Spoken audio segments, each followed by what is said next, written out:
ഞാൻ പറയുന്നത് കേൾക്കാമല്ലോ അല്ലേ? ശരി ശരി. നമുക്ക് ഇന്ന് പാഠഭാഗം ഏഴാമത്തെ പാഠഭാഗമാണ് എടുക്കേണ്ടത്. ഏഹ്, അത് ഇത്തിരി ഗണിതക്രിയ തന്നെയാണ്, ഗണിതക്രിയയും കൂടെ വരുന്ന ഒരു പാഠഭാഗമാണ്. നമുക്ക് പ്രാർത്ഥന ചൊല്ലി ക്ലാസ് ആരംഭിക്കാം. ഓം ഏകദന്തം മഹാകായം തപ്തകാഞ്ചനസന്നിഭം ലംബോദരം വിശാലാക്ഷം വന്ദേഹം ഗണനായകം സരസ്വതീ നമസ്തുഭ്യം വരദേ കാമരൂപിണി വിദ്യാരംഭം കരിഷ്യാമി സിദ്ധിർഭവതു മേ സദാ. ഗുരുർബ്രഹ്മ ഗുരുർവിഷ്ണു ഗുരുർദേവോ മഹേശ്വര ഗുരു സാക്ഷാത് പരബ്രഹ്മം തസ്മൈ ശ്രീ ഗുരവേ നമഃ. ഓം സഹനാവതു സഹനൗ ഭുനക്തു സഹ വീര്യം കരവാവഹൈ തേജസ്വിനാവതീതമസ്തു മാ വിദുഷാവഹൈ. ഓം ശാന്തി ശാന്തി ശാന്തി. അത് നമുക്ക് ഇന്നത്തെ ക്ലാസ് ആരംഭിക്കാം.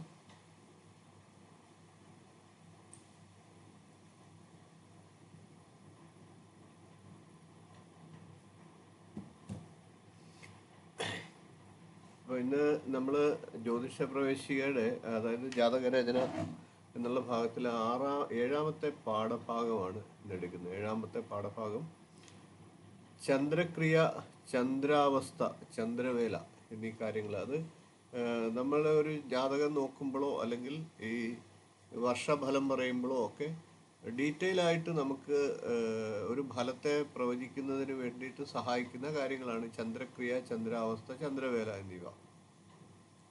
അപ്പോൾ അത് എങ്ങനെയാണ് കണ്ടുപിടിക്കുന്നത് എന്നുള്ളതാണ്.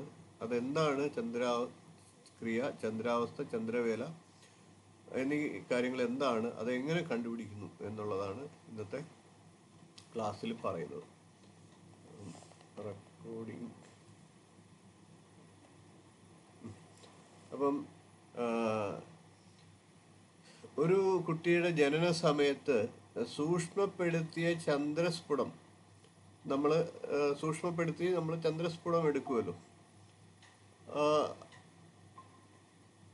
അപ്രകാരം ചന്ദ്രസ്ഫുടം എടുക്കുമ്പോൾ ആ ചന്ദ്രസ്ഫുടത്തിൽ നിന്ന് ചന്ദ്രന്റെ 3 അവസ്ഥകളെ മനസ്സിലാക്കി എടുക്കുക. അതാണ് ചന്ദ്രക്രിയ, ചന്ദ്രാവസ്ഥ, ചന്ദ്രവേല എന്നിങ്ങനെ പറയുന്നത്.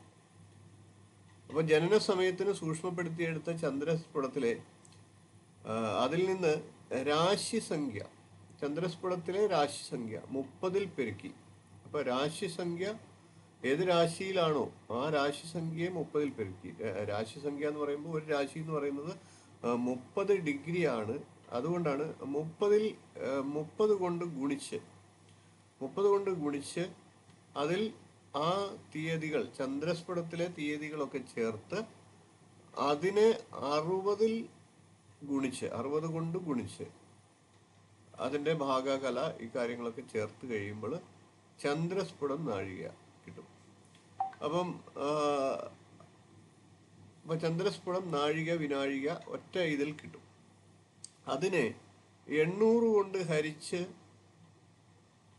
അതിനുശേഷം ആ ശിഷ്ടസംഖ്യ, അത് വരുന്ന ശിഷ്ടസംഖ്യയെ 15 കൊണ്ട് ഗുണിച്ച് 200ൽ ഹരിച്ച ഫലം, 200 കൊണ്ട് ഹരിക്കുന്ന ഫലം ചന്ദ്രക്രിയാസംഖ്യയും അതേ ശിഷ്ടസംഖ്യയായിട്ടുള്ള 3 കൊണ്ട് ഗുണിച്ച് 200ൽ ഹരിക്കുമ്പോൾ, അപ്പം ശിഷ്ടസംഖ്യ എല്ലാം ഒന്ന് തന്നെയാണ്.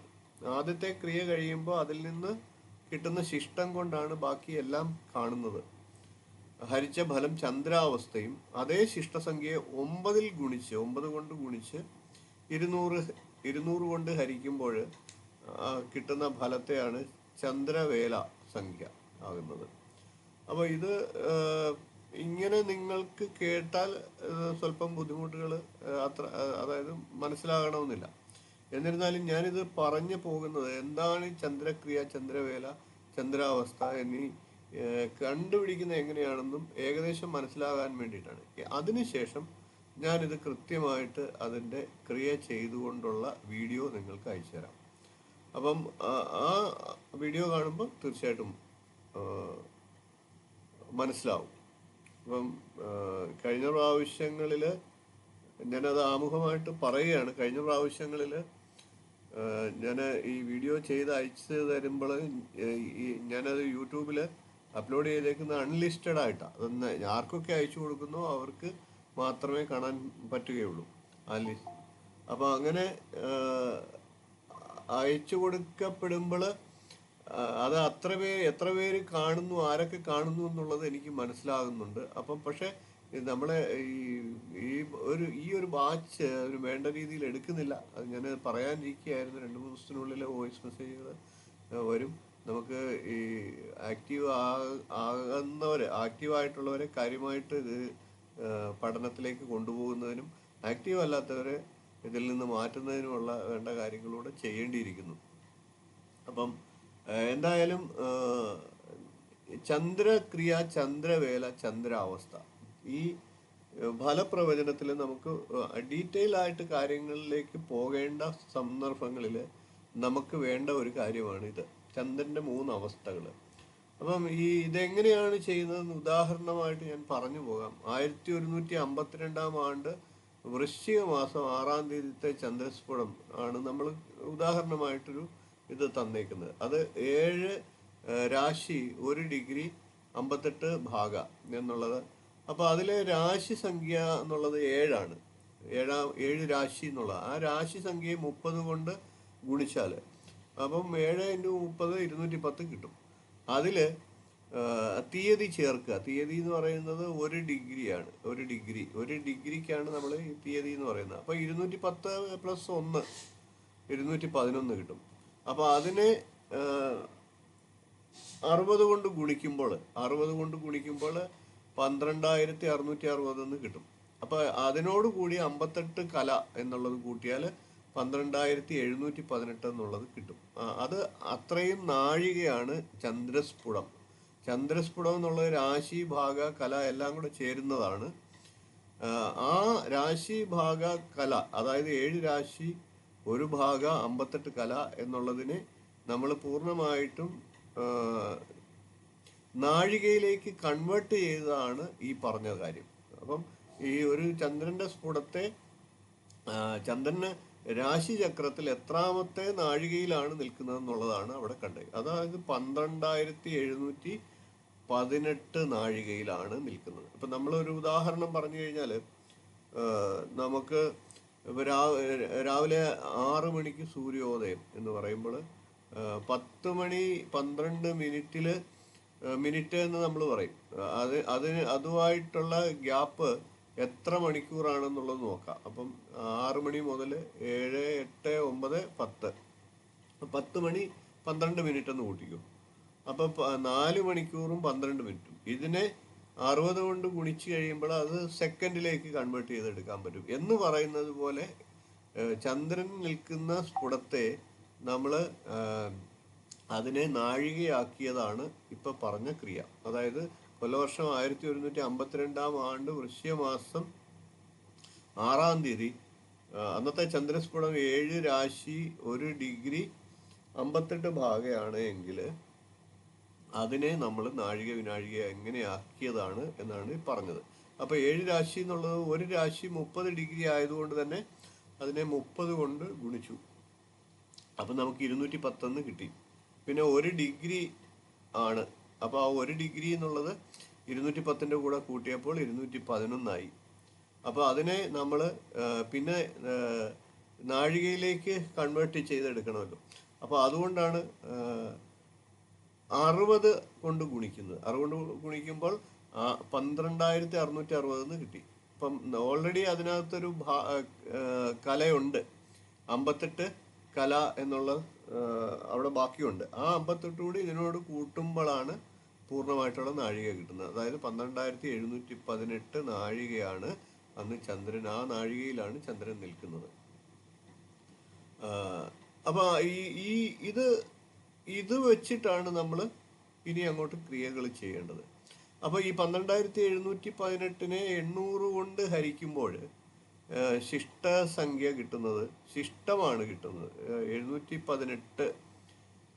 അപ്പോൾ 718 എന്നുള്ള ശിഷ്ടം കിട്ടും. അപ്പോൾ പിന്നെ 800 പോകുന്നില്ല, 800 പോകാത്ത സംഖ്യ, ബാക്കി വരുന്ന സംഖ്യ. അപ്പോൾ 718 ശിഷ്ടം കിട്ടുന്നത്. അപ്പോൾ ഇതിനെ 15 കൊണ്ട് ഗുണിച്ചിട്ട്, ആ 718 15 കൊണ്ട് ഗുണിച്ചിട്ട് 200 കൊണ്ട് ഹരിക്കുക. 718 അതായത് 15 കൊണ്ട് ഗുണിക്കുമ്പോൾ 10,770 എന്ന് കിട്ടും. അതിനെ 200 കൊണ്ട് ഹരിക്കുമ്പോൾ നമുക്ക് 53 എന്ന് കിട്ടും. അപ്പം നമ്മുടെ ചന്ദ്രക്രിയാസംഖ്യ എന്ന് പറയുന്നത് 53 ആണ്. അപ്പം ഇനി രണ്ടാമത്തേത് ചന്ദ്ര അവസ്ഥയാണ്. അപ്പോൾ ഈ 718 എന്നുള്ള ശിഷ്ടം ഓൾറെഡി അങ്ങോട്ട് നിൽക്കുകയാണ്. അതുകൊണ്ടാണ് നമ്മൾ ഈ ക്രിയകളെല്ലാം 3 കാര്യങ്ങളും കണ്ടുപിടിക്കുന്നതെന്ന് ഞാൻ പറഞ്ഞു. അപ്പോൾ ഈ 718 3 കൊണ്ട് ഗുണിച്ചിട്ട് 200 കൊണ്ട് ഹരിക്കുമ്പോൾ ചന്ദ്ര അവസ്ഥ കിട്ടും. അപ്പോൾ 718 3 കൊണ്ട് ഗുണിക്കുമ്പോൾ 2154 എന്ന് കിട്ടും. ആ 2154 200 കൊണ്ട് ഹരിക്കുമ്പോൾ 10 ശിഷ്ടമായിട്ട് കിട്ടും. ഹരണഫലം എന്നുള്ളത് 10. അപ്പോൾ ഈ ഹരണഫല സംഖ്യയാണ്. അപ്പോൾ 10 ചന്ദ്ര അവസ്ഥ. 10 എന്നുള്ള സംഖ്യയാണ് ചന്ദ്ര അവസ്ഥ. വീണ്ടും നമ്മൾ ഇനി നമുക്ക് കാണേണ്ടത് ചന്ദ്രവേല. ചന്ദ്രവേല എന്നുള്ള സംഖ്യയാണ്. അപ്പോൾ ഈ ചന്ദ്രവേല കാണുന്നത് 718 ആ നേരത്തെയുള്ള ശിഷ്ടത്തിനെ 9 കൊണ്ട് ഗുണിക്കുക, അതിന് ശേഷം 200 ഹരിക്കുക. അപ്പോൾ ആദ്യം നമ്മൾ 15 കൊണ്ട് ഗുണിച്ചു, പിന്നെ 200 ഹരിച്ചു.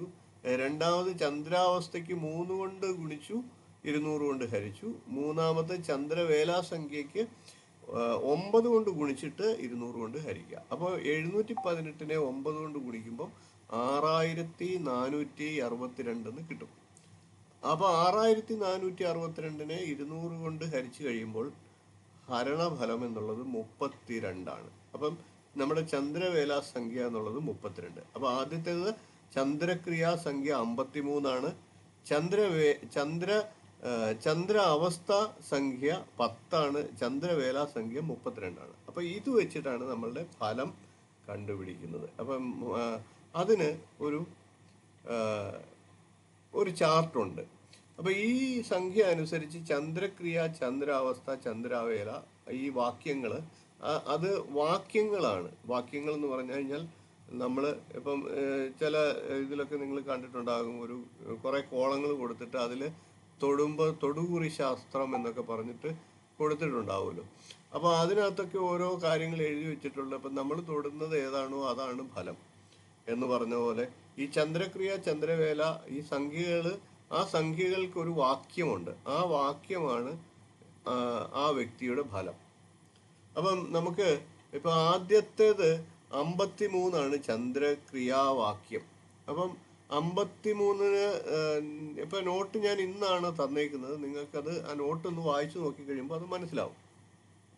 53ാമത്തെ ചന്ദ്രക്രിയാവാക്യം എന്ന് പറയുന്നത് സസുഹൃത്ത് എന്നുള്ള ഇതാണ്. 53 സസുഹൃത്ത്. അപ്പോൾ ആ വാക്കിൽ തന്നെ നിങ്ങൾക്ക് ഏകദേശം അതിൻ്റെ അർത്ഥം മനസ്സിലാവുമല്ലോ. നല്ല സൗഹൃദം ഉണ്ടാകാം ആ വ്യക്തിക്ക്. അപ്പം അത് ഒരു ഫലമാണ്. അപ്പം അത് ഒരു വാക്യമാണ്. ആ വാക്യത്തെ അടിസ്ഥാനപ്പെടുത്തിയാണ് ആ വ്യക്തിയുടെ ഫലം നമ്മൾ നിർണ്ണയിക്കുന്നത്. അപ്പം ഇങ്ങനെ വരുമ്പോൾ നമുക്ക് സസുഹൃത്ത് എന്നുള്ള വാക്യം കിട്ടും. അപ്പം രണ്ടാമത്തേത് നമ്മൾ 3 കൊണ്ട് ഗുണിച്ചിട്ട് 200 കൊണ്ട് ഹരിച്ചു, അതാണ് ചന്ദ്രാവസ്ഥ. അപ്പം ചന്ദ്രാവസ്ഥയുടെ ഫലം എന്ന് പറഞ്ഞാൽ 10. അപ്പോൾ 10 ചന്ദ്രാവസ്ഥ എന്ന് പറയുന്നത് 12 ആകെയുള്ളത്. 12 എണ്ണമാണ് ആകെയുള്ളത്. അത് 10ാമത്തെ ചന്ദ്രാവസ്ഥ ഫലം എന്ന് പറയുന്നത് യുവതി പരിണയം എന്ന വാക്യമാണ്. അപ്പോൾ ഏകദേശം നിങ്ങൾക്കത് മനസ്സിലാകും. യുവതി പരിണയം, വിവാഹം നടക്കാം. അപ്പം ആ വ്യക്തിയുടെ വിവാഹ സാധ്യതകളാണ് സൂചിപ്പിക്കുന്നത്. അപ്പം ഇതാണ് ആ വ്യക്തിയുടെ ഫലം, ചന്ദ്രാവസ്ഥ ഫലം. ഇനി നമുക്ക് ഇതിന്റെ കൂടുതൽ ഡീറ്റെയിൽസ് പിന്നീട് വിശദമായിട്ട് ഈ ഫലം എന്തൊക്കെയാണ് എന്നുള്ളതൊക്കെ നമുക്ക് പിന്നീട് പഠിക്കാം. ഇപ്പൊ ഇതെങ്ങനെയാണ് കണ്ടുപിടിക്കുന്നതെന്നാണ് പറഞ്ഞു വരുന്നത്. അപ്പം മൂന്നാമത്തേത് ചന്ദ്രവേല. നമ്മൾ ചന്ദ്രവേല കണ്ടുപിടിച്ചു കഴിഞ്ഞു ഓൾറെഡി. അപ്പൊ ചന്ദ്രവേല എന്നുള്ളത് 32 32 എന്നുള്ള സംഖ്യയാണ് നമുക്ക് കിട്ടിയത്. 32. അപ്പൊ 32ാമത്തെ വാക്യം ഏതാണ് എന്ന് നോക്കുക. അപ്പൊ 32ാമത്തെ ചന്ദ്രവേല വാക്യം യോധനം എന്ന വാക്യമാണ്. യോധനം. അപ്പം ഇതിനെല്ലാം ഓരോ വാക്യങ്ങളുണ്ടെന്ന് നിങ്ങൾക്ക് മനസ്സിലായല്ലോ. ആ വാക്യങ്ങളാണ് ഇതിന്റെ ഫലത്തെ നിർണ്ണയിക്കുന്നത്. ചന്ദ്രക്രിയയില് സ്ഥാനാൽ ഭ്രഷ്ട തപസ്വി പരയോതിരത തസ്കരഹ ഹസ്തിമുഖ്യാരൂഢ സിംഹാസനസ്ഥ നരപതി അരിഹ ദണ്ഡനേത്രോ അങ്ങനെ തുടങ്ങി ഈ 60 വാക്യങ്ങൾ ചന്ദ്രവേലയിലും ചന്ദ്രക്രിയാവാക്യത്തിലും ചന്ദ്രാവസ്ഥയിൽ 12 വാക്യങ്ങളും ചന്ദ്രവേലയില് 36 വാക്യങ്ങളുമാണ് ഉള്ളത്. അപ്പൊ ഈ 36 വാക്യങ്ങളും നമുക്ക് കാണാൻ പഠിച്ചു വെക്കുന്നത് ബുദ്ധിമുട്ടാണെങ്കിൽ അത് കുറിച്ചു വെക്കുക. ഇപ്പൊ നോട്ടിൽ അത് തന്നിട്ടുണ്ട്. ഇന്നാണ് നോട്ട് പോസ്റ്റ് ചെയ്തത്.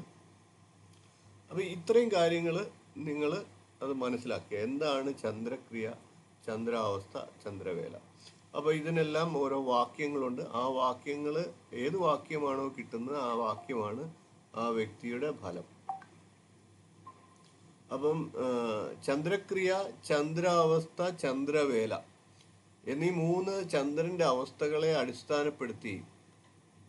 അടിസ്ഥാനപ്പെടുത്തി ഫലം പറയുന്ന രീതിക്കാണ് ചന്ദ്രക്രിയാദി ഫലപ്രവചന രീതി എന്ന് പറയുന്നത്. അപ്പൊ ഇവിടെ നമ്മൾ അതിന് വേണ്ട ഗണിതക്രിയകൾ പഠിച്ചു.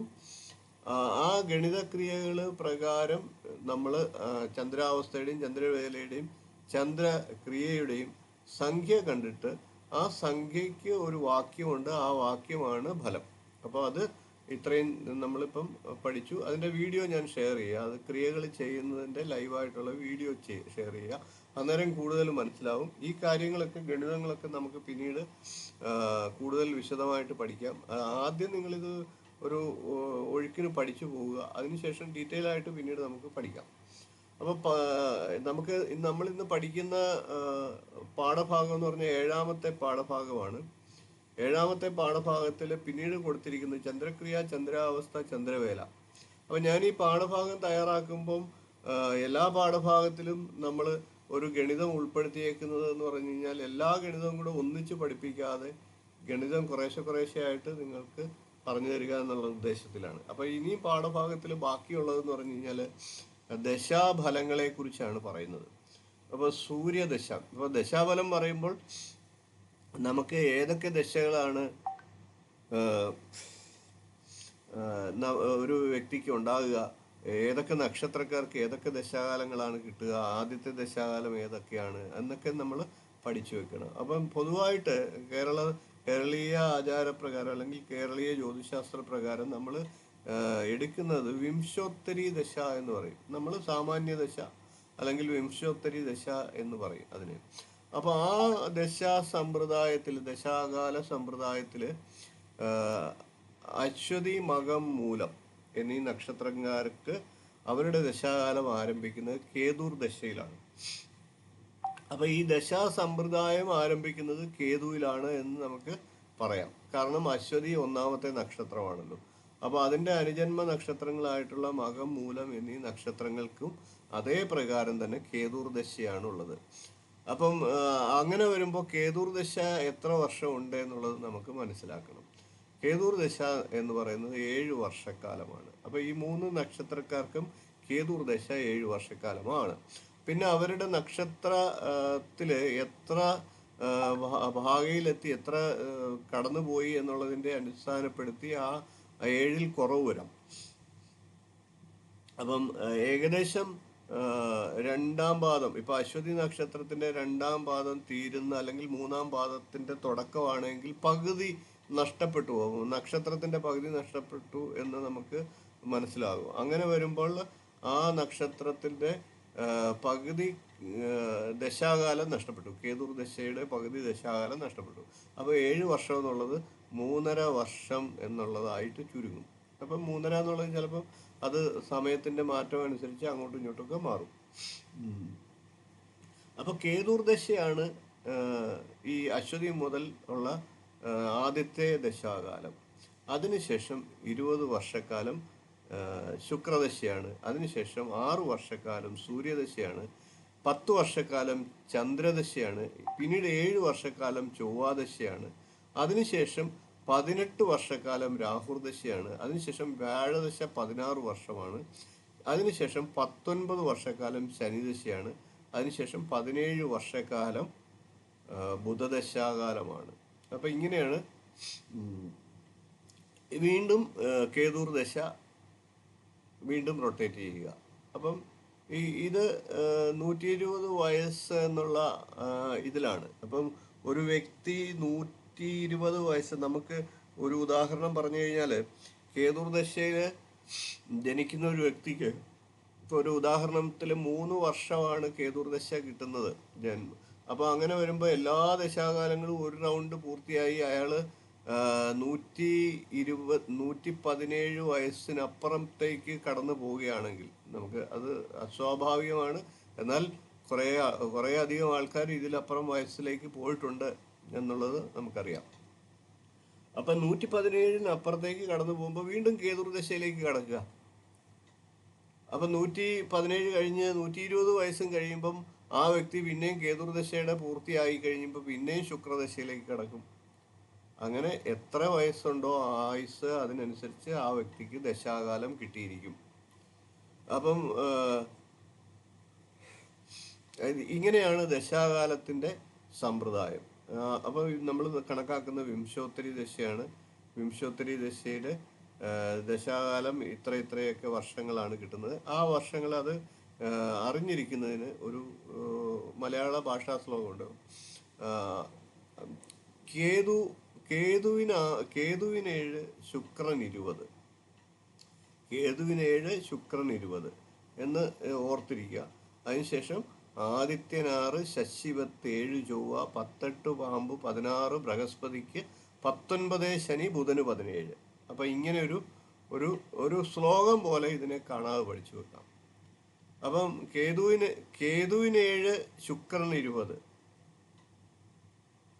ആദിത്യൻ 6, ശശിവത്ത് 7, ചൊവ്വ 18, പാമ്പ് 16, ബൃഹസ്പതിക്ക് 19, ശനി ബുധന് 17. അപ്പോൾ ഈ ഒരു ശ്ലോകം നിങ്ങൾ പഠിച്ചു വെച്ച് കഴിഞ്ഞാൽ എളുപ്പം നിങ്ങൾക്ക് പിന്നീട് എപ്പോഴെങ്കിലുമൊക്കെ ഇത് ഓർക്കേണ്ടി വന്നു കഴിഞ്ഞാൽ എളുപ്പം മനസ്സിലാകും എന്നർത്ഥം. നമ്മൾ കാലഹോരയുടെ ഒരു പാഠഭാഗം പറഞ്ഞു തന്ന സമയത്തും ഇതുപോലൊരു മലയാള ശ്ലോകത്തെ ഞാൻ പറഞ്ഞായിരുന്നു. അർക്കശുക്ര ബുധചന്ദ്ര മന്ദജീവ ധരാസുത എന്ന് പറഞ്ഞിട്ട് കാലഹോര കണ്ടുപിടിക്കുമ്പോൾ, നിങ്ങൾ ഓർക്കുന്നുണ്ടോയെന്ന് എനിക്കറിയില്ല, കാലഹോര കണ്ടുപിടിക്കുമ്പോൾ നമുക്ക് എളുപ്പത്തിൽ കാലഹോര മനസ്സിലാക്കാനായിട്ട് ഉള്ള ഉപാധിയായിട്ട് ഒരു ശ്ലോകത്തെ, ഇപ്പം ഇങ്ങനെയുള്ള ശ്ലോകങ്ങൾ നമുക്ക് ഓർമ്മയ്ക്ക് എളുപ്പമാണ്. അപ്പോൾ അതുകൊണ്ടാണ് ഞാൻ പറഞ്ഞത്. അപ്പോൾ നമുക്ക് ഇതിൽ ഫലം പറഞ്ഞിരിക്കുന്നതിൽ ആദിത്യ ദശാഫലം മുതലാണ് തുടങ്ങിയിരിക്കുന്നത്. അപ്പോൾ ഈ ദശാകാലം എത്ര വർഷമാണ് എന്നുള്ളത് ഞാൻ പറഞ്ഞു. അത് നിങ്ങളത് കാണാതെ പഠിച്ചു വയ്ക്കുക. ശ്ലോകം ഞാൻ നാളെ അത് ടൈപ്പ് ചെയ്തിടാം. നമ്മുടെ നോട്ടിനകത്ത് ഈ ശ്ലോകം ഇല്ല. പിന്നീട് ഏറ്റവും ലാസ്റ്റിലായിട്ട് വരുമ്പോൾ സംസ്കൃത ശ്ലോകങ്ങളെല്ലാം നിങ്ങൾക്ക് തരുന്നുണ്ട്. എല്ലാ ശ്ലോകങ്ങളും തരും. നിങ്ങൾക്ക് ഒരു പുസ്തകത്തിലും തിരഞ്ഞാൽ കിട്ടാത്ത അത്ര ശ്ലോകങ്ങൾ എൻ്റെ കൈവശമുണ്ട്. ആ ശ്ലോകങ്ങളെല്ലാം നിങ്ങൾക്ക് ഷെയർ ചെയ്ത് തരുന്നതാണ്. അപ്പം ശ്ലോകങ്ങളൊക്കെ നമുക്ക് പിന്നീട് പഠിക്കാം. ആദ്യം അതുകൊണ്ട് തന്നെ ഫലം മാത്രമാണ് ഞാൻ പദ്യം ഒഴിവാക്കി ഗദ്യം മാത്രമാണ് തരുന്നത്. അപ്പോൾ ആദിത്യ ദശ ഫലം, ഈ ശ്ലോകത്തെ ആദിത്യൻ 6, ശശിവത്ത് 7, 18, പാമ്പ് 16, ബൃഹസ്പതിക്ക് 19, ശനി ബുധന് 17, കേതുവിന് 7, ശുക്രൻ 20 ഇങ്ങനെയും പറയാറുണ്ട്. അങ്ങനെ പറയുമ്പോൾ നമ്മൾ ഈ അശ്വതി മുതലാണ് തുടങ്ങുന്നത് എന്നുള്ളത് കൊണ്ടാണ് കേതുർദശ ആദ്യം പറയുന്നത്. അപ്പോൾ ഈ ആദിത്യ ദശാഫലത്തിൽ ശുഭഫലദാതാവാണ് ആദിത്യനെങ്കിൽ കാനനം, ഔഷധം, യാത്ര എന്നിവയിൽ നിന്നും പർവ്വതം, ഖനി, ദന്തം, തുകൽ, അഗ്നിബന്ധമായിട്ടുള്ള പ്രവർത്തനം, അധ്വാനം എന്നിവ നിമിത്തമായും രാജകീയ കർമ്മം, യുദ്ധം എന്നിവ കൊണ്ടും രാജാവിൽ നിന്നും ധനലാഭം അനുഭവിക്കും. ധൈര്യം, ഉത്സാഹശീലം, തീഷ്ണത, പ്രസിദ്ധി, പ്രതാപശക്തി, ശ്രേഷ്ഠത, രാജത്വം, പ്രഭുത്വം എന്നിവയും ഉണ്ടാകും. ഇതാണ് ആദിത്യ ദശാകാലത്തെ ഫലത്തിന്റെ ഒരു ഇത്. അപ്പോൾ അത് ആദിത്യന്റെ ഫലം മാത്രം പറയുമ്പോൾ എടുത്തൊരു കാര്യം പറയുന്നുണ്ട്, ശുഭഫലദാതാവാണ് എങ്കിലാണ്. ഇനി അനിഷ്ടപ്രദനായിട്ടുള്ള ആദിത്യന്റെ ദശയിലാണെങ്കിൽ ഭൃത്യന്മാരുടെ ഉപദ്രവം, കള്ളന്മാരുടെ ഉപദ്രവം, ധനനാശം, നയനരോഗം, ആയുധം, അഗ്നി, രാജാവ് ഇവയിൽ നിന്ന് ആപത്ത്, ഭാര്യാപുത്ര ബന്ധു ജനാദ്യ ഉപദ്രവം, പാപകർമാനുഷ്ഠാനം, വിശപ്പ്, ദാഹം, ശോകം, മനോദുഃഖം, ചിത്തവികാരപ്രദമായിട്ടുള്ള രോഗങ്ങൾ എന്നിവയും അനുഭവിക്കും. ഇവിടെ രാജാവ് എന്ന് പറയുമ്പോൾ നമുക്ക് സർക്കാർ തുടങ്ങിയ ഇന്നത്തെ കാലത്ത് നമ്മൾ റോഡിൽ പോകുമ്പോൾ അനാവശ്യമായിട്ടുള്ള ഫൈനുകൾ കിട്ടുക, ഇങ്ങനെയൊക്കെയുള്ള സർക്കാരിൽ നിന്ന് ഉപദ്രവങ്ങൾ വരാം എന്ന് നമുക്ക് അതിൻ്റെ ആദിത്യ ദശാകാലത്തിൻ്റെ ആദിത്യന് അനിഷ്ടത്തിൽ നിൽക്കുന്ന ഒരു ജാതകന്റെ ഫലമാണ് പറയുന്നത്. അപ്പോൾ ഇങ്ങനെയൊക്കെയാണ് നമ്മൾ ചിന്തിക്കേണ്ടത്. ഇങ്ങനെ നമുക്ക് എല്ലാ ഗ്രഹങ്ങളുടെയും ഫലം പറഞ്ഞിട്ടുണ്ട്. ഞാനിതെല്ലാം വായിച്ച് നിങ്ങളെ നമ്മുടെ സമയവും കളയുന്നില്ല. അത് നിങ്ങൾ കൃത്യമായിട്ട് വായിച്ച് മനസ്സിലാക്കുക. ശ്ലോകങ്ങൾ പറയുന്ന സമയത്ത് ഇപ്പോൾ ഇത് ഗദ്യമാണല്ലോ, ഗദ്യം പറയുന്നത് നിങ്ങൾക്ക് തന്നെ വായിച്ച് മനസ്സിലാക്കാൻ സാധിക്കുന്നതാണ്. ഇനി ഏറ്റവും ലാസ്റ്റിൽ ശ്ലോകങ്ങൾ പറയുന്ന സമയത്ത് ആ ശ്ലോകം തീർച്ചയായിട്ടും നിങ്ങളെ ഞാനത് ചൊല്ലി കേൾപ്പിക്കും. അത് എങ്ങനെയാണ് ചൊല്ലേണ്ടത്, എങ്ങനെ അത് ഹൃദിസ്ഥമാക്കാം എന്നുള്ളത് ചൊല്ലി കേൾപ്പിക്കാം. അപ്പം ഇപ്പം ഞാനത് എല്ലാ ഫലങ്ങളും വായിച്ച് ഗദ്യം വായിച്ചു പോകുന്നില്ല. അപ്പം അത് കേതുർദശ വരെ, കേതുർദശ മുതൽ അല്ലെങ്കിൽ ബുധദശ വരെയുള്ള ഫലത്തെ പറഞ്ഞിട്ടുണ്ട്. അത് വായിച്ച് മനസ്സിലാക്കുക. അപ്പോൾ ഈ പിന്നെ പറഞ്ഞേക്കുന്ന ഭാവാധിപന്റെ ദശാഫലം. അപ്പോൾ ഈ ലഗ്നം ബലമുള്ളതായിരുന്ന ലഗ്നാധിപന്റെ ദശാകാലത്ത് ലോകപ്രസിദ്ധി, സുഖസ്ഥിതി, ദേഹബലം, ശരീരകാന്തി എന്നിവയൊക്കെ പ്രബലമായിട്ട് അനുഭവിക്കും. അനിഷ്ടസ്ഥിതനായിട്ടുള്ള ലഗ്നാധിപനാണ് എങ്കിൽ ആ ലഗ്നാധിപന്റെ ദശാകാലത്ത്, അതായത് ലഗ്നാധിപൻ തന്നെയാണ്, എന്നാൽ ഇഷ്ടഭാവത്തിലല്ല നിൽക്കുന്നത് എങ്കിൽ ആ ലഗ്നാധിപന്റെ ദശാകാലത്ത് വാസം പോലെയുള്ള പ്രശ്നങ്ങളോ, ഭയം,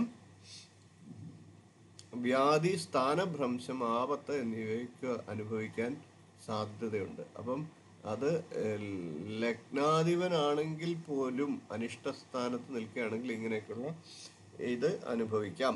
പിന്നെ 2ാം ഭാവാധിപൻ, 3ാം ഭാവാധിപന്റെ ദശാകാലം, 4ാം ഭാവാധിപൻ, അങ്ങനെ ഓരോ ഭാവാധിപന്മാരുടെ ദശാകാലത്ത് എന്തൊക്കെയാണ് ഫലം എന്നുള്ളതാണ് പിന്നീട് നോട്ടിൽ തന്നേക്കുന്നത്. അതും വായിച്ച് മനസ്സിലാക്കുക. അപ്പം പിന്നീട് ദശാകാലത്തിന്റെ അപഹാരകാലങ്ങൾ, ഓരോ ദശയ്ക്കും അതിൽ അപഹാരകാലങ്ങളുണ്ട്. ഇപ്പൊ കേതുർ ദശ, ഉദാഹരണമായിട്ട് കേതുർ ദശ എടുക്കാം. അപ്പൊ കേതുർ ദശയില് ആദ്യത്തെ ഏത് ദശാകാലം ആണെങ്കിലും ആദ്യത്തെ ദശ എന്ന് പറയുന്നത് ആ ദശയുടെ, അതായത്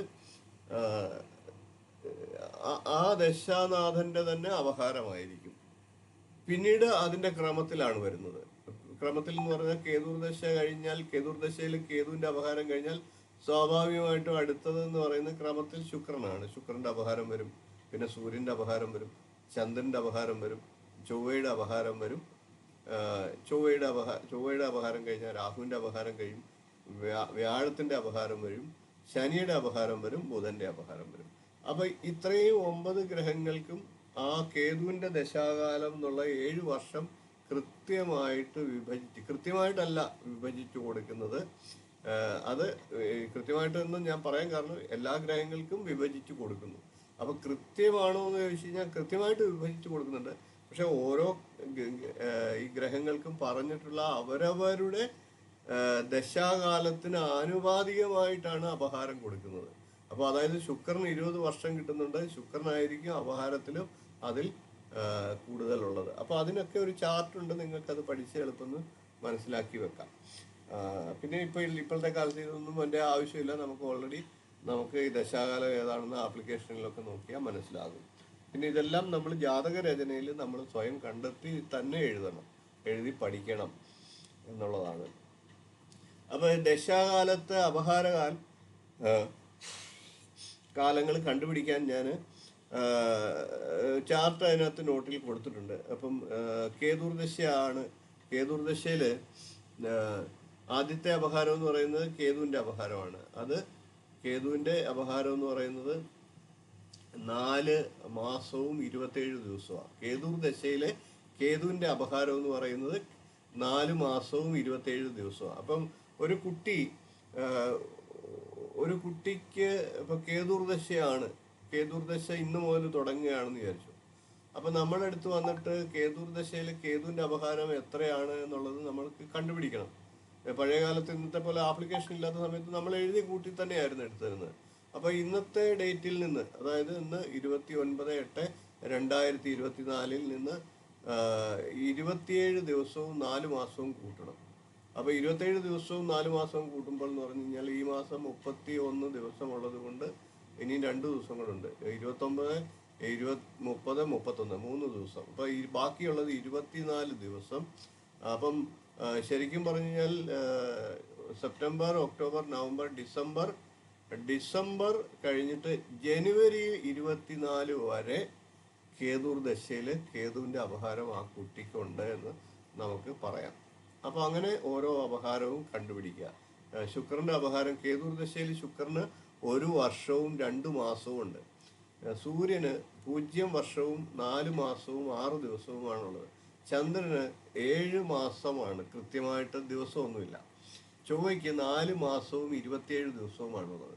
രാഹുവിന് 1 വർഷവും 18 ദിവസമാണുള്ളത്. വ്യാഴത്തിന് 11 മാസവും 6 ദിവസവുമാണുള്ളത്. ശനിക്ക് 1 വർഷവും 1 മാസവും 9 ദിവസവുമാണുള്ളത്. ബുധന് 11 മാസവും 27 ദിവസവുമാണുള്ളത്. അപ്പം ഇങ്ങനെ ഓരോ ദശാകാലത്തിലും അതാത് ദശാനാഥന്മാരുടെ ദശാകാലത്തിന് എത്രയാണോ വർഷം പറഞ്ഞിട്ടുണ്ട് അതിനാനുപാതികമായിട്ട് എല്ലാ ഗ്രഹങ്ങൾക്കും വീതിച്ചു കൊടുത്തേക്കാണ്. അപ്പോൾ അത് ബാക്കി ഇപ്പം ശുക്രദശയിലും അതുപോലുണ്ട്. അത് ചാർട്ട് നോക്കി നിങ്ങൾ മനസ്സിലാക്കുക. ചാർട്ട് നോക്കി എല്ലാ ദശാകാലത്തിലും മനസ്സിലാക്കുക. അപ്പം ഇനിയിപ്പോൾ ഒരു ഉദാഹരണം, വേറൊരു സംശയം നിങ്ങൾക്ക് വന്നേക്കാം. അശ്വതി നക്ഷത്രത്തിലാണ് ജനിക്കുന്നത് ആ കുട്ടി. ഞാൻ നേരത്തെ പറഞ്ഞല്ലോ, ആദ്യത്തെ 3.5 പകുതിയാണ്, അശ്വതി നക്ഷത്രത്തിൻ്റെ പകുതിയിലാണ് കുട്ടി ജനിക്കുന്നതെങ്കിൽ 3.5 വർഷമേ ശിഷ്ടദശയായിട്ട് കിട്ടുള്ളൂ. അപ്പോൾ ശിഷ്ടദശയായിട്ട് കിട്ടുമ്പോൾ ആ കുട്ടിക്ക് 3.5 വർഷം നഷ്ടപ്പെട്ടു കേതുർദശയിൽ. അപ്പം 3.5 വർഷം എന്ന് പറയുന്നത്, അപ്പം കേതുവിൻ്റെ അപഹാരം നഷ്ടപ്പെട്ടു, ശുക്രൻ്റെ അപഹാരം നഷ്ടപ്പെട്ടു, സൂര്യൻ്റെ അപഹാരം നഷ്ടപ്പെട്ടു, ചന്ദ്രൻ്റെ അപഹാരം നഷ്ടപ്പെട്ടു, ചൊവ്വയുടെയും അപഹാരം നഷ്ടപ്പെട്ടിട്ടുണ്ട്. അപ്പോൾ അത് നമ്മളൊന്ന് കൂട്ടി നോക്കിയാൽ അറിയാം. 4, 2, 10, 17, 21, 12, അപ്പോൾ അതായത് 2 രാഹുവിൻ്റെ അപഹാരം ഏകദേശം ആ കുട്ടി കയറുന്നത് രാഹുവിൻ്റെ അപഹാരത്തിലായിരിക്കും ജനിക്കുന്നത്. അപ്പോൾ കേതുർദശയിൽ രാഹുവിൻ്റെ അപഹാരത്തിലാണ് ആ കുട്ടി ജനിക്കുന്നതെങ്കിൽ ആ പ്രസവ സമയത്ത് കുറച്ച് കോംപ്ലിക്കേഷനൊക്കെ ഉണ്ടാകാം. അപ്പോൾ അങ്ങനെയൊക്കെ നമുക്കതിൻ്റെ ഫലം കണ്ടുപിടിക്കാം. അപ്പം ചിലപ്പോൾ വെയിറ്റ് കുറയാം, ഇങ്ങനെയൊക്കെയുള്ള ഇത് ഉണ്ട്. അപ്പം നഷ്ടമായ ഏതൊക്കെ അപഹാരകാലങ്ങൾ നഷ്ടമായി എന്നുള്ളതും നമുക്ക് മനസ്സിലാകും. അപ്പോൾ ഇങ്ങനെ ഓരോ ദശാകാലത്തിൻ്റെയും ചാർട്ട് നോക്കി നിങ്ങൾ ദശാകാലം മനസ്സിലാക്കി വെക്കുക. ഇത് ആദ്യമായിട്ട് പഠിക്കുന്നവരെ സംബന്ധിച്ചാണ്. പഠിച്ചിട്ടുള്ളവരെ സംബന്ധിച്ച് അറിയാമെന്ന് പ്രതീക്ഷിക്കുന്നു. നവഗ്രഹങ്ങളാണ്, 9 ഗ്രഹങ്ങളാണുള്ളത്. സൂര്യൻ, ചന്ദ്രൻ, ചൊവ്വ, ബുധൻ, വ്യാഴം, ശുക്രൻ, ശനി, രാഹു, കേതു എന്നിവയൊക്കെ. അപ്പോൾ ഈ ഗ്രഹങ്ങളുടെയൊക്കെ ഒരു സഞ്ചാര വിവരണമാണ് അടുത്തത് കൊടുത്തേക്കുന്നത്. അത് ആദ്യത്തെ ഭാഗത്ത് ഞാൻ കുറച്ച് പറഞ്ഞിട്ടുണ്ടായിരുന്നു.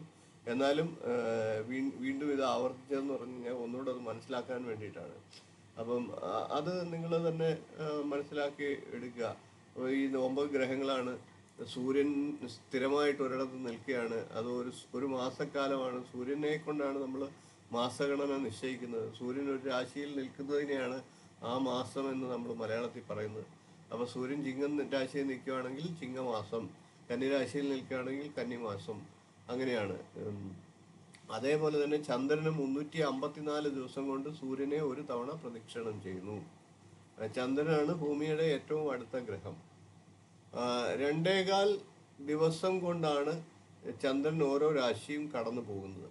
അതിനെ നമ്മൾ ജന്മക്കൂറ് എന്ന് പറയുന്നു. ജന്മരാശി അല്ലെങ്കിൽ ജന്മക്കൂറ്, ചന്ദ്രരാശി എന്നൊക്കെ പറയുന്നു. ചന്ദ്രൻ, അതായത് ഉദാഹരണം ചന്ദ്രൻ കന്നിരാശിയിലാണ് നിൽക്കുന്നതെങ്കിൽ കന്നിക്കൂർ എന്ന് പറയും.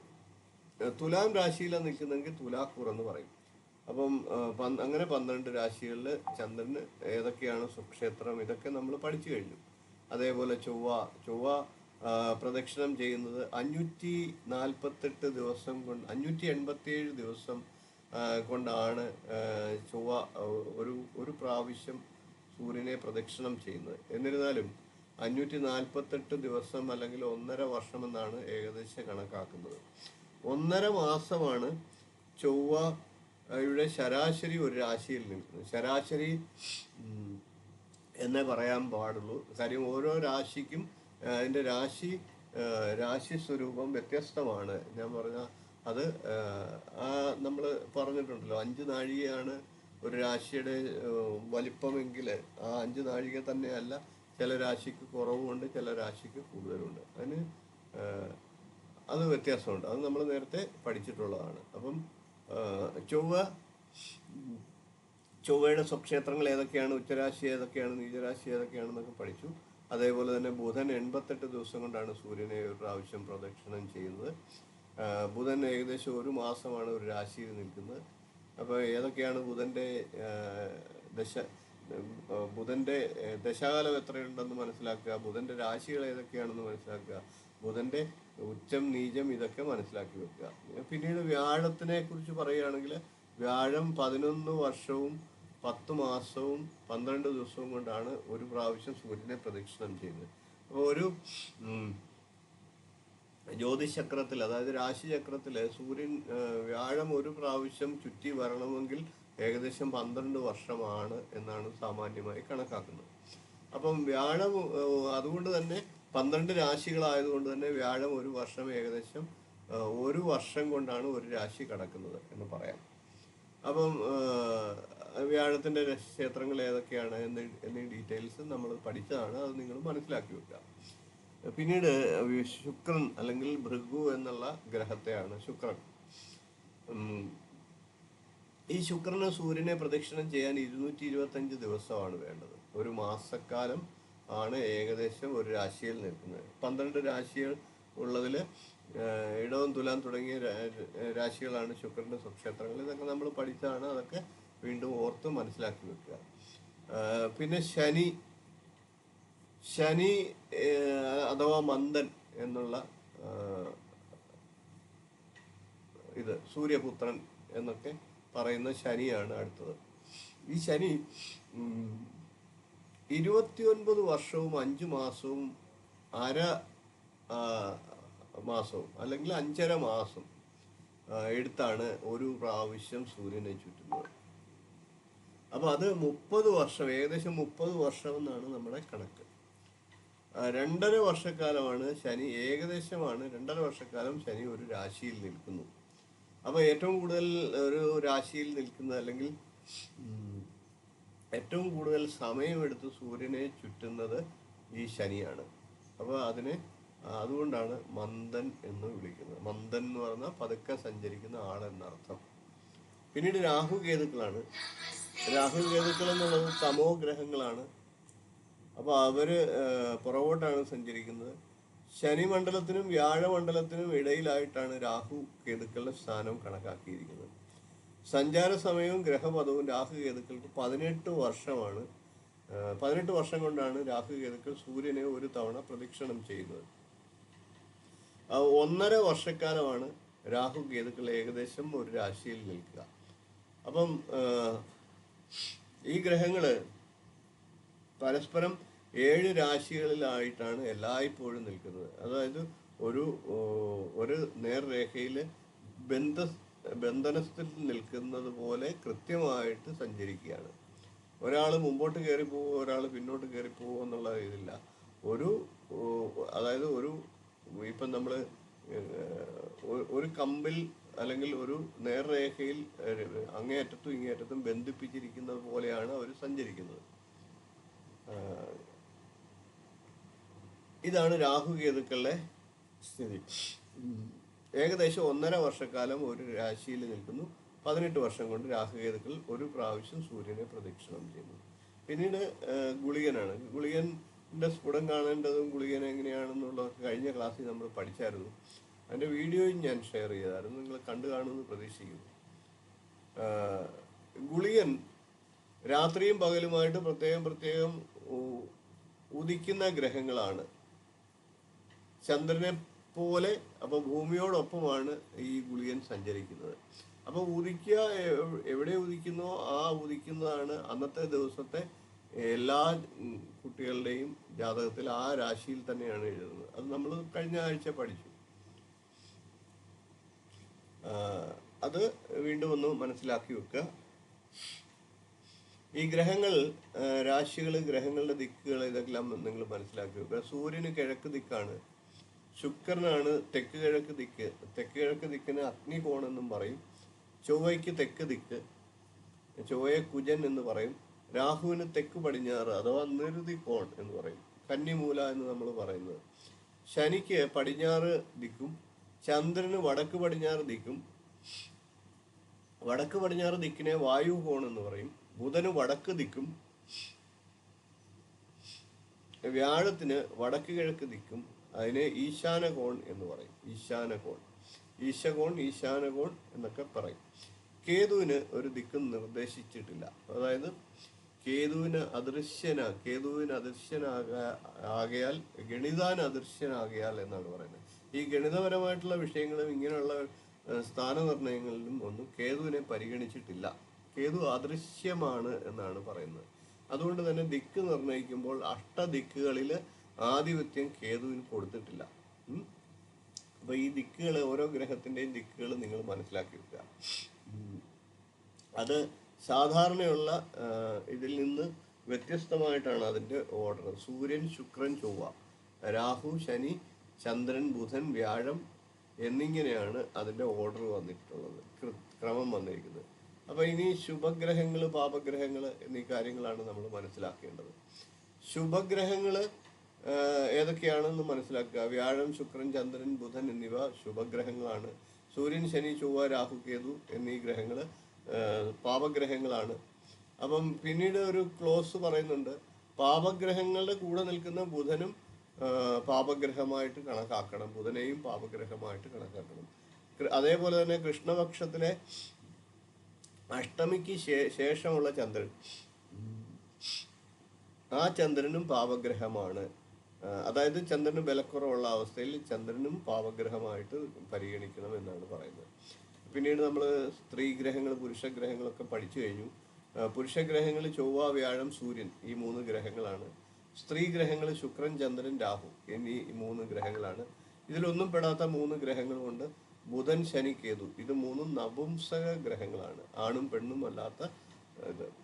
ശനി അതിൽ തന്നെ ഒരു വ്യത്യാസം ഉള്ളതെന്ന് പറഞ്ഞാൽ ശനിയെ പുരുഷ നപുംസക ഗ്രഹമായിട്ടും ബുധനെ സ്ത്രീ നപുംസക ഗ്രഹമായിട്ടുമാണ് കാണുന്നത്. കേതുവിനെ അത് പ്രത്യേകിച്ച് എടുത്ത് പറഞ്ഞിട്ടില്ല. അപ്പം നപുംസക ഗ്രഹങ്ങളിൽ തന്നെ ചെറിയ വ്യത്യാസങ്ങൾ പറഞ്ഞിട്ടുണ്ട്. ശനി പുരുഷ ലക്ഷണമുള്ള നപുംസകം, ബുധനാണെങ്കിൽ സ്ത്രീ ലക്ഷണമുള്ള നപുംസകം. ഇപ്പം നമുക്ക് പറയാമല്ലോ, ചില കേസുകളിലൊക്കെ സ്ത്രീ പ്രാധാന്യമുള്ളവർ പുരുഷന്മാരായിട്ട് മാറുന്നുണ്ട്. ഇപ്പം ഈ ലിംഗമാറ്റ ശസ്ത്രക്രിയയൊക്കെ വ്യാപകമായിരിക്കുന്ന അവസ്ഥയിൽ ചില പുരുഷന്മാർ സ്ത്രീയായിട്ട് മാറുന്നു. അപ്പോൾ എന്ന് പറഞ്ഞതുപോലെ, അപ്പോൾ അവരെ എന്തിലാണോ അവർക്ക് അല്പം കൂടുതൽ ഉള്ളത്, എന്നിരുന്നാലും അവർ നപുംസകമാണ്. അതാണ്. അപ്പോൾ ശനിക്ക് പുരുഷത്വമാണ് കൂടുതൽ, ബുധന് സ്ത്രീത്വം ആണ് കൂടുതൽ. അപ്പോൾ അങ്ങനെ ഒരു വ്യത്യാസം കൂടിയുണ്ട്. രാശികൾ 12 രാശികളാണ്. മേടം മുതലുള്ള രാശികളെ നിങ്ങൾക്കറിയാം. രാശിയുടെ അധിപന്മാരെ പഠിച്ചു വയ്ക്കുക, രാശി സ്വരൂപങ്ങളെ പഠിച്ചു വയ്ക്കുക. അത് ഞാൻ ആദ്യം പറഞ്ഞിട്ടുള്ളതാണ്. ഇതെല്ലാം രണ്ടാമത് ആവർത്തിച്ച് നോട്ടിൽ ആവർത്തിക്കുന്നതെന്ന് പറഞ്ഞു കഴിഞ്ഞാൽ വീണ്ടും അത് ഹൃദയസ്ഥമാക്കിയിരിക്കാൻ വേണ്ടിയിട്ടാണ്. മേടം ആടാണ്, ഇടവം എന്ന് പറയുന്നത് കാളയാണ്. ഇടവത്തിൻ്റെ രാശി സ്വരൂപം കാളയാണ്. മിഥുനത്തിൽ സ്ത്രീയും പുരുഷനുമാണ്. മിഥുനം എന്നുള്ള വാക്ക് തന്നെ ഇരട്ട ജോഡി എന്നുള്ളതാണ് അർത്ഥം. കർക്കിടകത്തിൻ്റെ രാശി സ്വരൂപം ഞണ്ടാണ്. ചികന്തൻ്റെ രാശി സ്വരൂപം സിംഹമാണ്. സിംഹരാശി എന്നാണ് സംസ്കൃതത്തിൽ തന്നെ പറയുന്നത് തന്നെ. കന്യകയാണ്. ആ കന്യക കൂടുതൽ വിവരണങ്ങളൊക്കെ ഉണ്ട് എങ്ങനെയാണെന്നുള്ളത്. നിങ്ങൾ പഞ്ചാംഗത്തിൽ അതിനകത്ത് കറക്റ്റായിട്ട് അതിൻ്റെ പിക്ചർ കൊടുത്തിട്ടുണ്ട്. വലിയ പഞ്ചാംഗം എല്ലാവരും പഞ്ചാംഗം വാങ്ങിച്ചു കാണുമെന്ന് വിചാരിക്കുന്നു. തുലാം അതിൻ്റെ അടയാളം ത്രാസാണ്. വൃശ്ചികത്തിൻ്റെ തേളാണ്. ധനുവിൻ്റെ മനുഷ്യൻ്റെയും കുതിരയുടെയും രൂപമാണ്. അത് വില്ല് കുലച്ച് യുദ്ധസന്നദ്ധനായിട്ട് നിൽക്കുകയാണ്. അതിൻ്റെ ഡീറ്റെയിൽസ് ഒക്കെ ഞാൻ ആദ്യത്തെ ഇതിൽ പറഞ്ഞിട്ടുണ്ട്. ഇപ്പം ജസ്റ്റ് പറഞ്ഞു പോവുകയാണ് നിങ്ങളെ ഓർമ്മിപ്പിക്കാൻ വേണ്ടിയിട്ട്. മകരം മാൻ മുഖമുള്ള മുതല. അപ്പോൾ അത് എന്താണ് എന്നുള്ളത് ഞാൻ പറഞ്ഞു.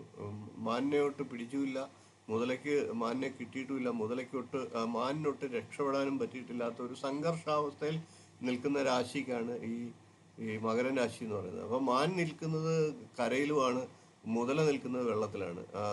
പപ്പാതി ഗുണമുള്ളതാണ്. അതായത് ജലരാശിയുമാണ് സ്ഥലരാശിയുമാണ്. രണ്ടും 50-50 എന്ന് പറയാവുന്ന ഒരു രാശിയും കൂടിയാണ്. ഇപ്പം കർക്കിടകൻ രാശിയൊക്കെ ജലരാശിയാണ് എന്ന് പറയുന്നത് പോലെ ഇവിടെ നമുക്ക് ഇത് പകുതി ജലവും പകുതി രാശിയുമാണ്. പകുതി അത് മൃഗരാശിയാണ്. രണ്ടും അതിനകത്ത് മൃഗം വരുന്നുണ്ട്, മൃഗരാശി എന്നും ലക്ഷണവും കൂടിയാണല്ലോ. അപ്പോൾ കുംഭം എന്നുള്ളത് കുടം തോളിൽ വെച്ച ഒരു പുരുഷൻ്റെ രൂപമാണ്. മീനം 2 മത്സ്യങ്ങളാണ്. ഇതൊക്കെയാണ് അടയാളങ്ങൾ. പിന്നെ നവഗ്രഹങ്ങളുടെ പുഷ്പങ്ങൾ പഠിച്ചു വയ്ക്കുക. അതെന്തിനാണ് നമുക്ക് ഉപയോഗപ്പെടുക എന്ന് പറഞ്ഞപ്പം ജാതകത്തിലെ ദോഷങ്ങൾക്കൊക്കെ പരിഹാരം കാണുന്ന സമയത്താണ്. അപ്പോൾ സൂര്യൻ്റെ പുഷ്പം എന്ന് പറയുന്നത് കൂവളത്തിലെയാണ്. ചന്ദ്രന് വെള്ളത്താമരയും പ്രധാനമായിട്ടുള്ള കാര്യമാണ് പറയുന്നത്. മറ്റു പുഷ്പങ്ങളും ഇതിനകത്ത് വരും, ഏറ്റവും പ്രധാനപ്പെട്ടതാണ് പറയുന്നത്. ചൊവ്വയ്ക്ക് ചുവന്ന പുഷ്പങ്ങളും, ബുധന് തുളസിമാലയും, വ്യാഴത്തിന് ചെമ്പകവും, ശുക്രന് മുല്ലയും, ശനിക്ക് കരിങ്കൂവളവുമാണ് ഈ പുഷ്പമായിട്ട് കണക്കാക്കിയിരിക്കുന്നത്. പിന്നെ നാഴിക വിനാഴികയുടെ കാലനിർണയത്തിലെ കണക്കുകളൊക്കെ ഞാൻ ആദ്യം അതും പറഞ്ഞിരുന്നു. എന്നിരുന്നാലും ഒന്നുകൂടെ അത് പറയുകയാണ്. ഒരു നാഴിക എന്ന് പറയുന്നത് 24 മിനിറ്റാണ്. ഒരു വിനാഴിക എന്ന് പറയുന്നത് 24 സെക്കൻഡാണ്. 60 വിനാഴികയാണ് ഒരു നാഴിക. 2.5 നാഴികയാണ് ഒരു മണിക്കൂർ. 2.5 വിനാഴികയാണ് ഒരു മിനിറ്റ്. 2 നാഴികയാണ് ഒരു മുഹൂർത്തം. ഒരു മുഹൂർത്തം എന്ന് പറയുന്നത് 48 മിനിറ്റാണ്. 7.5 അപ്പം അത് ഇവിടെ എഴുതിയിട്ടില്ല, അത് നിങ്ങൾ മനസ്സിലാക്കുക.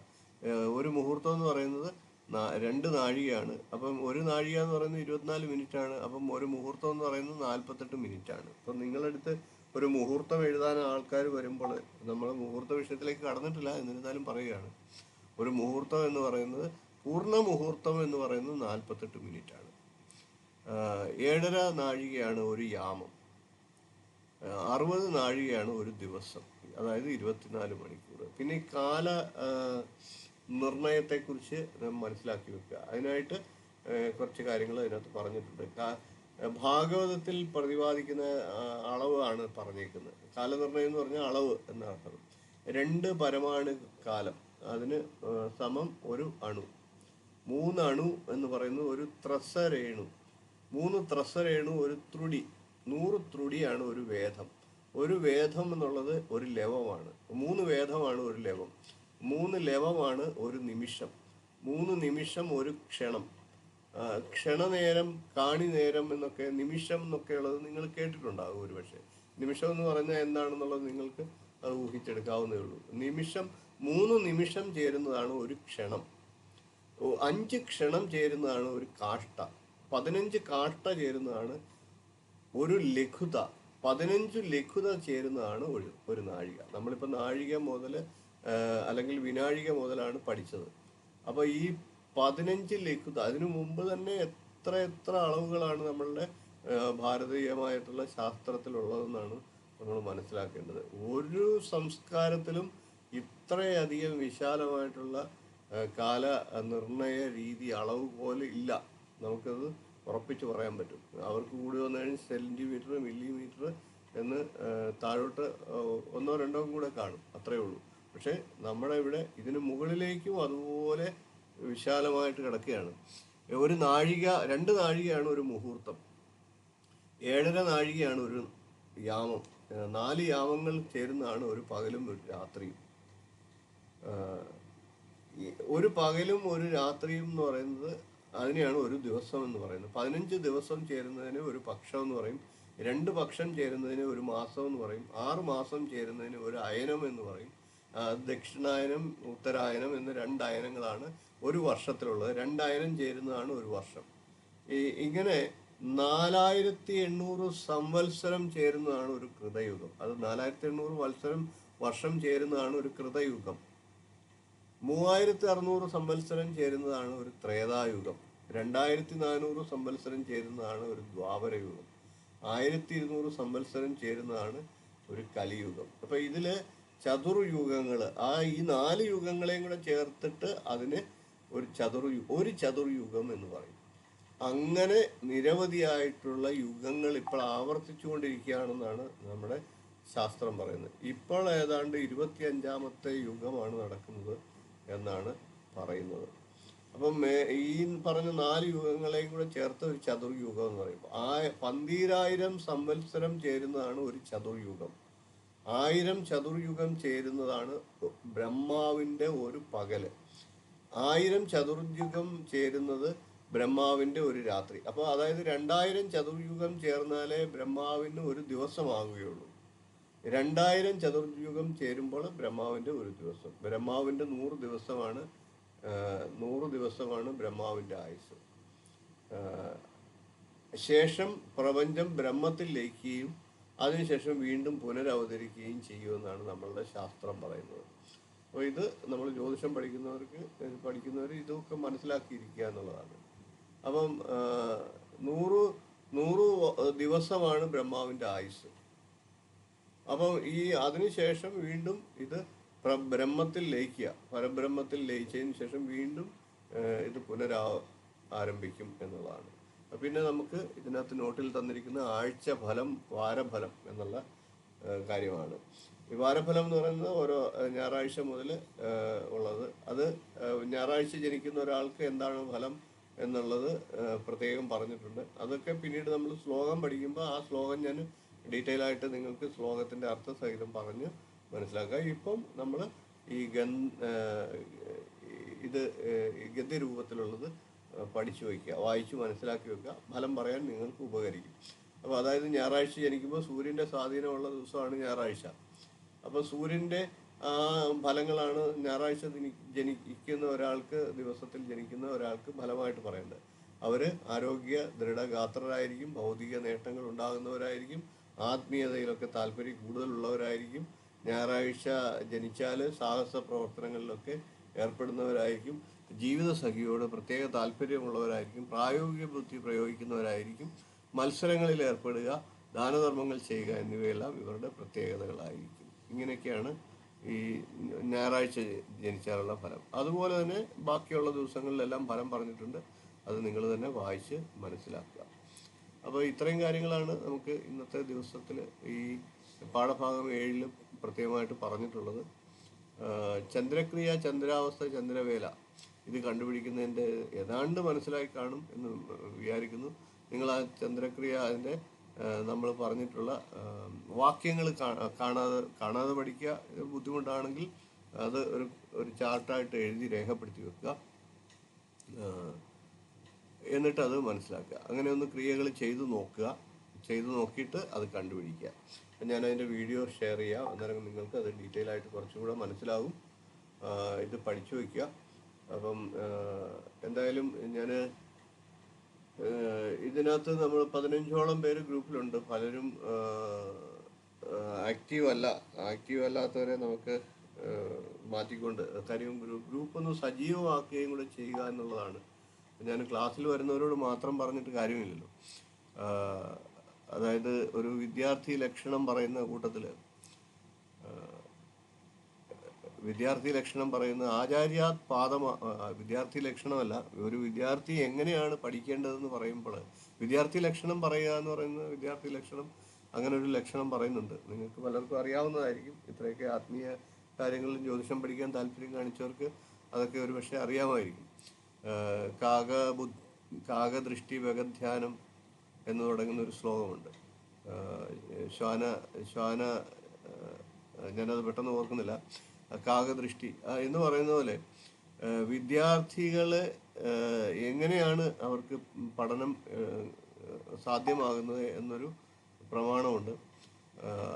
അതായത് ആചാര്യാത് പാദമാദത്തെ, ആചാര്യനിൽ നിന്ന് പാദം, അതായത് കാൽഭാഗം, ഒരു വ്യക്തി പഠിച്ചിരിക്കേണ്ട അറിവുകളുടെ കാൽഭാഗം മാത്രമേ ആചാര്യനിൽ നിന്ന് കിട്ടുന്നുള്ളൂ. ആചാര്യാത് പാദമാദത്തെ, പാദം സബ്രഹ്മചാരിഭ്യ എന്നാണ്. പാദം കൂടെയുള്ള കുട്ടികളിൽ നിന്ന്, കൂടെയുള്ള പഠിതാക്കളിൽ നിന്ന് ചർച്ച ചെയ്ത് അതുകൊണ്ട് ആ ആചാര്യൻ പഠിപ്പിച്ച പാഠഭാഗത്തെ കുറച്ചുകൂടെ അത് ഹൃദയസ്ഥമാക്കുന്നതിന് വേണ്ടിയിട്ടുള്ള ശ്രമങ്ങൾ നടത്തുക എന്നുള്ള. പാദം സ്വാർജിതം എന്നാണ്. പാദം കാൽഭാഗം സ്വയം ആർജിച്ചെടുക്കുക. അതായത് പുസ്തകങ്ങൾ, ടെക്സ്റ്റൊക്കെ വായിച്ചും മനസ്സിലാക്കിയുമൊക്കെ ആർജിച്ചെടുക്കുക. പിന്നീട് പാദം കാലക്രമേണ ച എന്നാണ്. അപ്പം പിന്നീടുള്ള കാൽഭാഗം, അപ്പം 1/4 ഭാഗം മാത്രമേ ഒരു ആചാര്യൻ പഠിപ്പിച്ചാൽ മതി എന്നല്ല എൻ്റെ അർത്ഥം. ഒരു ആചാര്യനിൽ നിന്ന് കിട്ടിക്കഴിഞ്ഞാലും അത് നമ്മൾ ഓർമ്മയിലേക്ക് കൊണ്ടുവരിക, അത് പിന്നീട് മനനം ചെയ്യുക, പിന്നെ അത് കൂട്ടുകാരുമായിട്ട് സംവദിച്ച് അത് വീണ്ടും വീണ്ടും ഹൃദയസ്ഥമാക്കുക, പിന്നീട് അത് പ്രയോഗത്തിൽ വരുത്തുക. ഇങ്ങനെ പ്രയോഗത്തിൽ കൊണ്ടുവന്ന് അങ്ങനെ 100% എത്തിച്ചേരുക എന്നുള്ളതാണ് പറയുന്നത്. ഇവിടെ നമ്മളിപ്പം ഈ നേരിട്ട് കാണുമ്പോൾ, ഞങ്ങളൊക്കെ പഠിച്ചുകൊണ്ടിരിക്കുമ്പോൾ നേരിട്ട് പഠിച്ചത് തന്നെയാണ് ഞാൻ. അപ്പം നേരിട്ട് പഠിക്കുമ്പോൾ ഉള്ള 10-100 പേര് ഒന്നിച്ചിരുന്ന് പഠിച്ച കൂട്ടത്തിലുള്ളതാണ് ഞാനൊക്കെ. കാര്യം എൻ്റെ ഗുരുനാഥനൊക്കെ ലൈവ് ക്ലാസ് എടുക്കുമ്പോൾ 100 പേരോളം ഉണ്ട്. കാര്യം അത് ജ്യോതിഷം കേരളത്തിൽ അങ്ങോളം ഇങ്ങോളം കൈകാര്യം ചെയ്യുന്നത് 100 പേരാണ് ഈ വരുന്നതൊക്കെ. അത്രയ്ക്ക് പ്രഗത്ഭനായിട്ടുള്ള ആള് ക്ലാസ് എടുത്തത് കൊണ്ടാണ്. അപ്പോൾ അങ്ങനെ ക്ലാസ് എടുക്കുമ്പോൾ ഞങ്ങളൊക്കെ പരസ്പരം ഈ ഓരോ കാര്യങ്ങൾ പരസ്പരം ചർച്ച ചെയ്യുമായിരുന്നു. ഇവിടെ നമുക്ക് അങ്ങനെയുള്ള ചർച്ചകളൊന്നും നിങ്ങൾ ചെയ്യുന്നില്ല. നിങ്ങൾക്കൊരു ഹോംവർക്ക് തന്നു കഴിഞ്ഞാൽ പോലും അത് ചെയ്യുന്നില്ല. ഇങ്ങനെ നമുക്ക് എങ്ങനെ മുന്നോട്ട് പോകാൻ പറ്റും എന്നുള്ളതാണ്. മറ്റ് ബാച്ചുകളിലൊന്നും അങ്ങനെ ഒരു പോരായ്മ ഞാൻ കണ്ടിട്ടില്ല, ഇത്രയധികം എന്നുള്ള. പോരായ്മകളൊക്കെ ഉണ്ടായിട്ടുണ്ടാകാം, പക്ഷെ ഇത്രയധികം പോരായ്മ കണ്ടിട്ടില്ല. നിങ്ങൾ പഠിക്കാൻ ആത്മാർത്ഥമായിട്ട് ആഗ്രഹിക്കുന്നുണ്ടെങ്കിൽ കുറച്ചുകൂടെ ഒന്ന് ഉഷാറായിട്ട് പഠിക്കുക, ആത്മാർത്ഥതയോടുകൂടി പഠിക്കുക എന്ന് പറഞ്ഞുകൊണ്ട് ഞാൻ ഇന്നത്തെ ക്ലാസ് നിർത്തുകയാണ്. സംശയങ്ങളൊക്കെ ഉണ്ടെങ്കിൽ നമുക്ക് ഗ്രൂപ്പുകളിൽ ചോദിക്കുക. ഞാനത് പറയുന്നത് എന്തിനാണെന്ന് ചോദിച്ചു കഴിഞ്ഞാൽ, അപ്പം മറ്റ് കുട്ടികൾക്കൂടെ, പഠിതാക്കൾക്കൂടെ അത് മനസ്സിലാകുമല്ലോ എന്ന് വിചാരിച്ചിട്ടാണ്. അപ്പോൾ തീർച്ചയായിട്ടും പഠനത്തെ ഗൗരവമായിട്ട് കാണുക. എല്ലാവർക്കും നല്ല രീതിയിൽ ജ്യോതിഷം പഠിക്കാനായിട്ട് സാധിക്കും. ഈ ഗണിതക്രിയകളൊന്നും കണ്ടാരും പേടിക്കണ്ട. അത് പഠിക്കാൻ പറ്റാത്തവർക്ക് പോലും ഇന്ന് നല്ല രീതിയിൽ കൈകാര്യം ചെയ്യാം. പക്ഷെ അത് ആധികാരികമല്ല എന്നുള്ളത് കൊണ്ട് ഗണിതക്രിയയും പഠിക്കുക. അപ്പം എന്തായാലും നിർത്തുകയാണ്. നമുക്ക് മംഗളശ്ലോകം ചൊല്ലി നിർത്താം. അതിനുശേഷം സംശയം പിന്നീട് ചോദിക്കാം. ഓം അസതോമാ സദ്ഗമയ തമസോർമാ ജ്യോതിർഗമയ മൃത്യോർമാ അമൃതം ഗമയ. ഓം പൂർണ്ണമദ പൂർണ്ണമിദം പൂർണ്ണാത് പൂർണ്ണമുദച്യതേ പൂർണ്ണസ്യ പൂർണ്ണമാദായ പൂർണ്ണമേവാവശിഷ്യതേ. ഓം ശാന്തി ശാന്തി ശാന്തി. അപ്പോൾ എല്ലാവർക്കും നമസ്കാരം. നമുക്ക് അടുത്ത ക്ലാസ്സിൽ കാണാം. അടുത്ത ക്ലാസ് മറ്റന്നാളുണ്ടാകും. അപ്പം അതായത് ശനിയാഴ്ച ദിവസം ഞാനത് ഗ്രൂപ്പിൽ ഇട്ടേക്കാം.